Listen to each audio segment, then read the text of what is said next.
An ant walks along the bark of a tree, deep in the rainforest. All around her, hundreds of ants are doing exactly the same thing, following the same pheromone trail, carrying food, heading back to the nest. Just another day. Then, one of them stops. She turns, slowly, and starts walking the other way. Two ants pass right beside her. She doesn't even touch them with her antennae. They keep moving. She doesn't.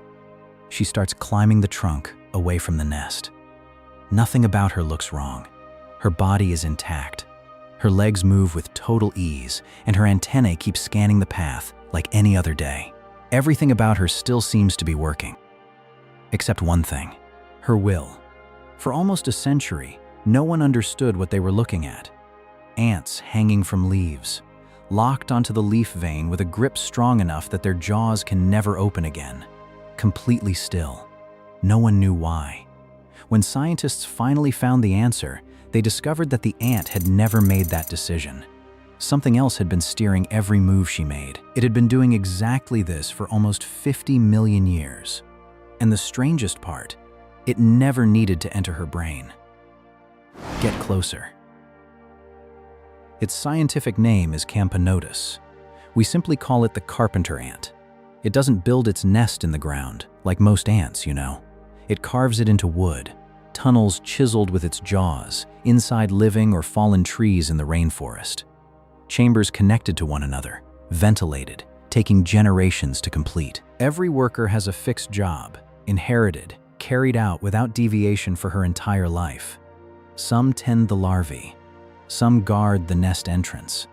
Others only forage, day after day, across the same patch of forest, hauling leaves and insect fragments 10 times their own weight.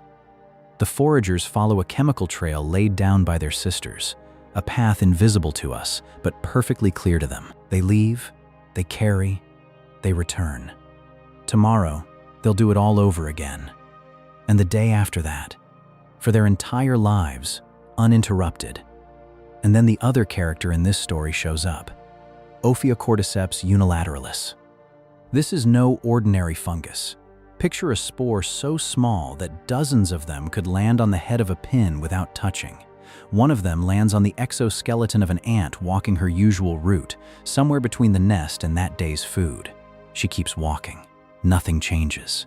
No pain, no immediate reaction, just a microscopic dot stuck to her surface, waiting. For hours, nothing visible happens.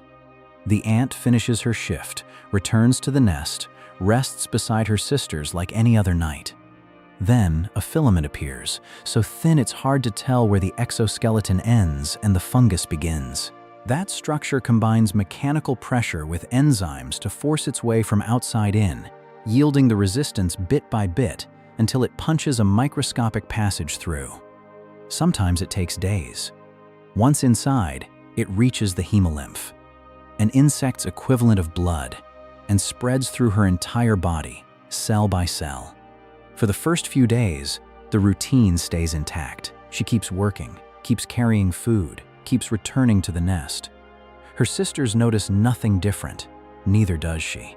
Inside her, the fungus keeps growing in silence, gaining ground without anything on the outside giving it away.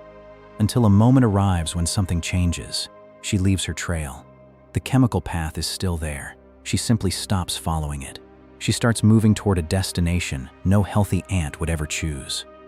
And this is where most people, hearing this story for the first time, assume the same thing. If something is controlling her movements, it has to be controlling her mind. It has to have reached her brain. It's the most logical explanation.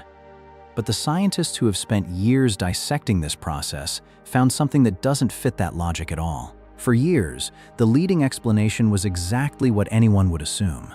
A parasite that controls its host's behavior must be operating from headquarters. A team of researchers at Penn State decided to find out. They dissected dozens of infected ants at different stages of the disease and examined their brains under fluorescence microscopy, a technique that lights up the fungus wherever it has spread, marking each strand with a glow the naked eye could never catch. They sliced the bodies into paper-thin sections, one after another, and checked each under the light. They expected to find the brain overrun, fungal tissue tangled through the neurons, like any classic tale of mind control. That's not what they found. What remained almost completely untouched was the brain itself. Everywhere else, the fungus had moved in without restraint, wrapped around the thorax, spread through the abdomen, invaded the muscle tissue of the legs and jaws on a massive scale. But it never entered the head. The structure that should have been calling every shot wasn't making a single decision from the place where decisions are made. A quick clarification here. What's confirmed is that the fungus avoids brain tissue and colonizes the muscular system extensively. The exact mechanism by which it translates that colonization into such coordinated movement is still under active investigation. What the data does rule out is the idea that control runs through the brain. The leading hypothesis points somewhere else entirely. The fungus doesn't need to talk to the brain. It only needs to control what the brain moves. Picture a puppeteer who, instead of controlling the puppet's mind, controls each of its strings directly. The puppet can keep thinking whatever it wants. Doesn't matter. Its limbs no longer answer to those thoughts. They answer to something else. Another hand, hidden offstage. Something similar seems to be happening inside every infected ant. The brain is still there, possibly still processing, possibly still trying to steer the body back toward the nest, back toward the routine she's always known.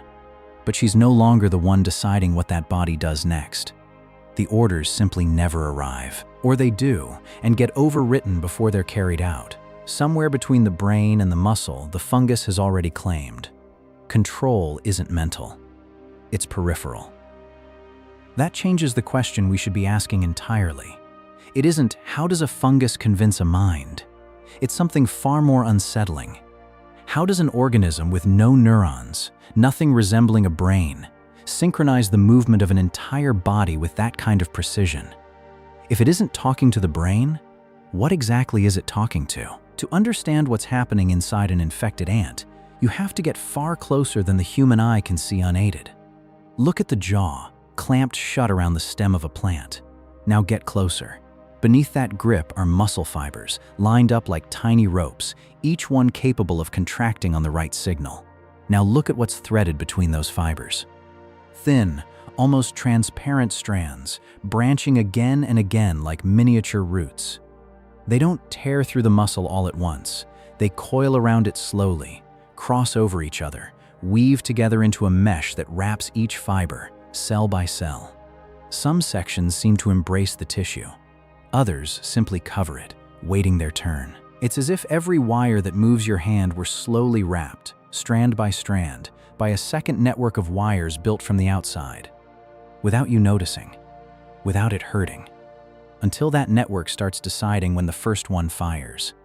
That body isn't entirely hers anymore. The fungus doesn't need to rewrite the brain's orders. It only needs to surround the muscles that move the legs, the muscles that clamp the jaw shut. Every fiber it wraps is one less command the insect has to give, and one more it can give instead. And this control is anything but clumsy. It's strikingly precise. Infected ants don't die just anywhere. They seek out a very specific height above the ground. In some studies, around 25 centimeters. They seek a specific orientation that maximizes humidity and microclimate stability, often facing north, though this shifts depending on the forest. And they bite down on a very specific spot, the vein of a leaf, never the edge, never the flat surface. 3 different coordinates, repeated over and over, in ants separated by miles of rainforest and entire generations. Think of it this way.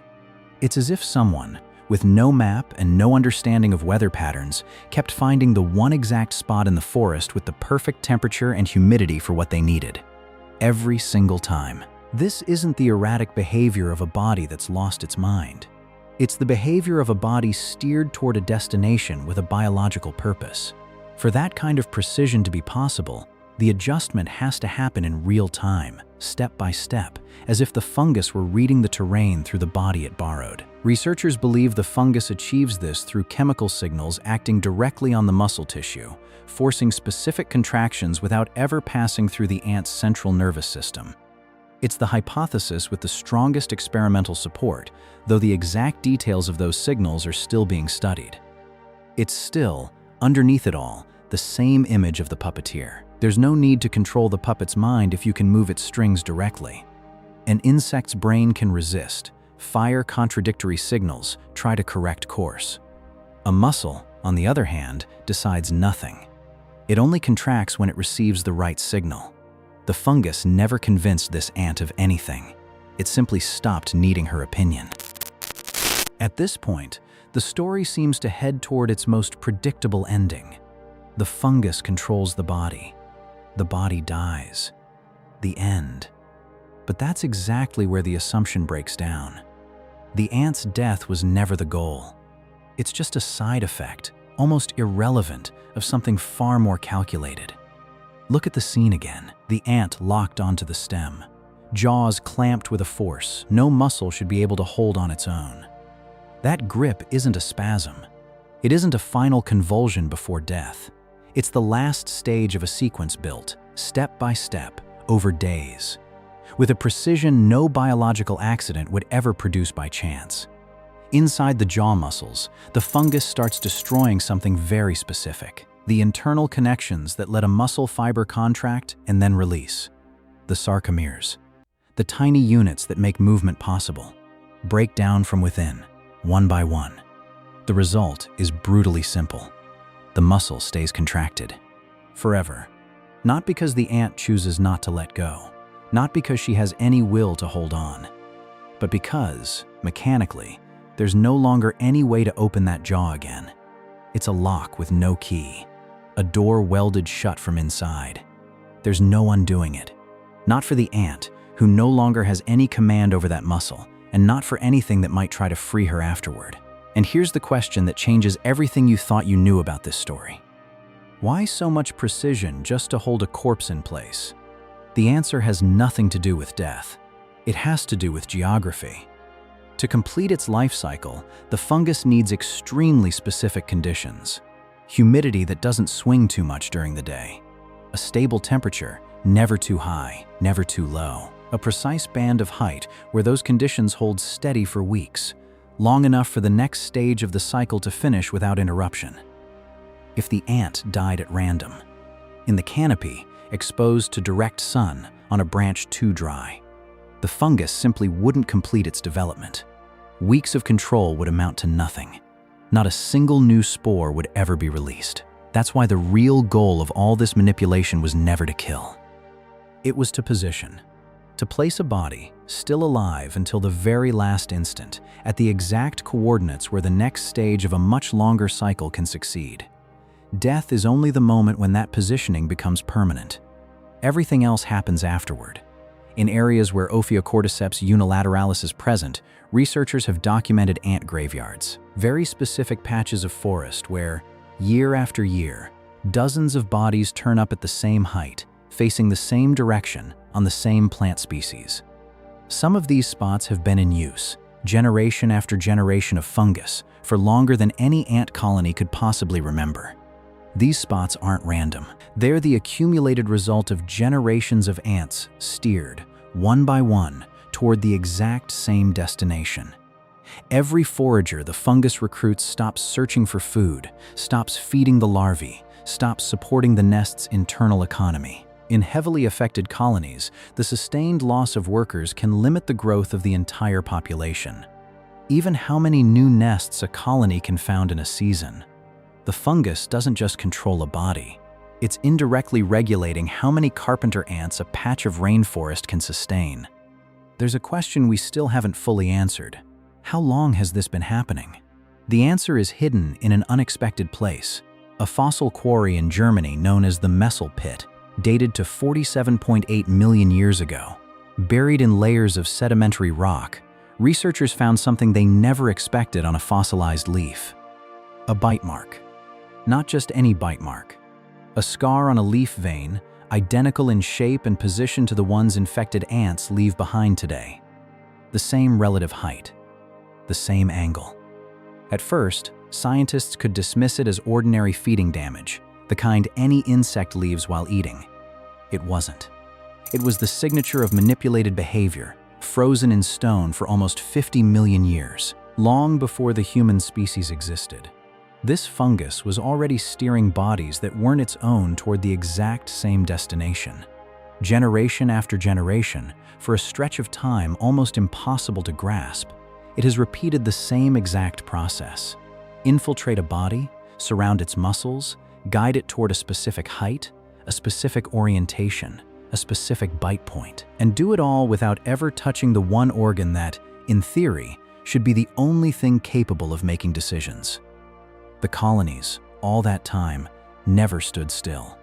They developed their own defenses, workers grooming each other to remove spores before they can germinate, colonies able to detect an infected individual in its earliest stages and push it out, even carry it far from the nest before it can infect anyone else. A silent war, fought generation after generation with no one watching. For almost 50 million years, forests across the planet have been filling with bodies that climbed their last tree under someone else's command. The fungus never needed the brain. It found something even better, a form of control so precise it doesn't even need to convince a mind. It just needs to move the right strings at the right moment. Right now, while you're listening to this, somewhere in the rainforest, some ant is leaving her trail for the last time. The closer you look, the stranger the world becomes.